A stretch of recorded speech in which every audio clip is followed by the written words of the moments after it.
பைபிளில் வசனம் பைபிள் நீங்கள் வசனம் சங்கீதம் 33:6 வாசிப்பீர்களானால்,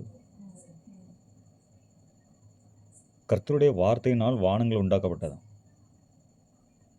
அவர் வாயின் சுவாசத்தினால் சர்வ சேனைகளும் உண்டாக்கப்பட்டது. அதாவது கர்த்தருடைய வார்த்தையினால் வானம் பூமி உண்டாக்கப்பட்டது என்று வேதத்தில் சொல்லப்பட்டிருக்கிறது.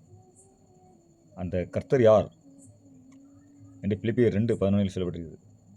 இயேசு கிறிஸ்துவே கர்த்தர் என்று. மற்றும் சங்கீதங்களை நாம் வாசிக்கிறோம். சங்கீதம் 100 அதெல்லாம் வாசிப்பீர்களானால் சங்கீதம் 100:46 எல்லாம் அதில் சொல்லப்பட்டிருக்கிறது. நானே அமர்ந்திருந்து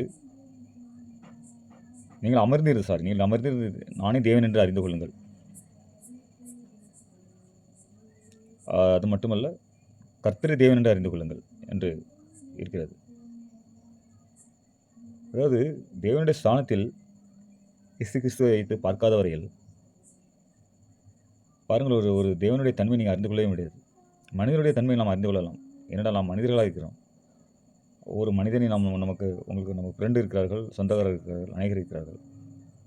பாருங்கள், அவருடைய தன்மைகளை அறிந்து கொள்ளலாம். மனிதனுக்கு அது அவருடைய சுபாவம், அந்த ஆத்மா, அந்த தன்மையை ஆண்டவர் கொடுத்திருக்கிறார்.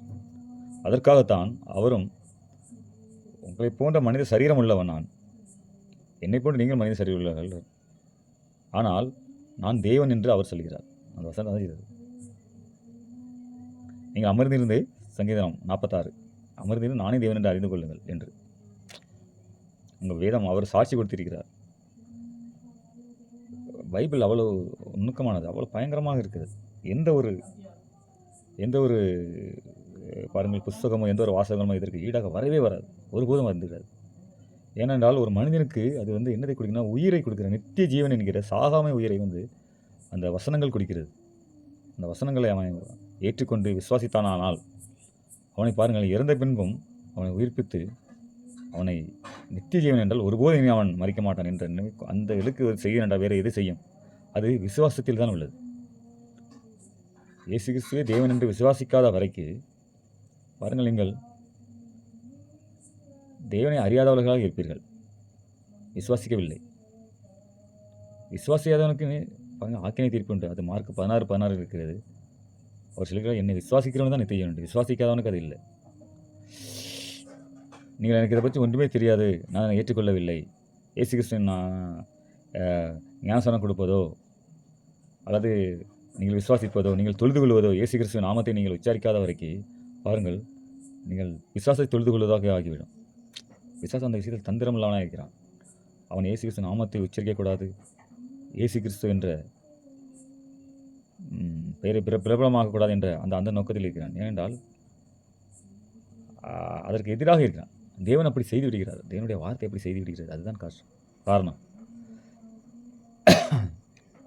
நீங்கள் அதை விசுவாசிக்க அதன்படி நடந்து கொள்ளவில்லை.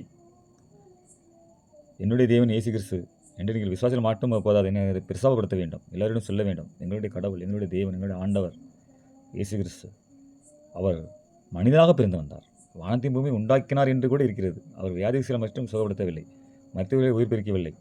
பாருங்கள், வானத்தின் பூமியை உண்டாக்கினாராம். அவர் அப்போது மனித சரீரத்தில் இல்லாமல் ஆவிக்கிற சரீரத்தில் இருந்திருக்கிறார். அதே முதல்ல இதுதான் தேவனை அறிந்து கொள்வது. இப்படி கொஞ்சம் கொஞ்சமாக முதலாக நீங்கள் தேவனை அறிந்து கொள்ள வேண்டும். நம்மையும் அவர் உண்டாக்கியிருக்கிறார். அவருடைய நாமத்தை பிரஸ்தாபடுத்த தான் நாம் அங்கே உண்டாக்கப்பட்டிருக்கிறோம். அல்லாவிட்டால் நீங்கள் பிரஸ்தாபடுத்தாத வரைக்கும் நீங்கள் தூசிக்கிறீர் என்று அர்த்தம், விசுவாசிக்கவில்லை என்றே அர்த்தம். எல்லா விஷயத்திலும் எல்லா காரியங்களும் இயேசு கிறிஸ்துவை விசுவாசித்து அவருடைய நாமத்தை மகிமைப்படுத்தி எல்லா இடங்களும் பிரஸ்தாபப்படுத்தாத வரைக்கும் நீங்கள் கிறிஸ்தவர்களே அல்ல.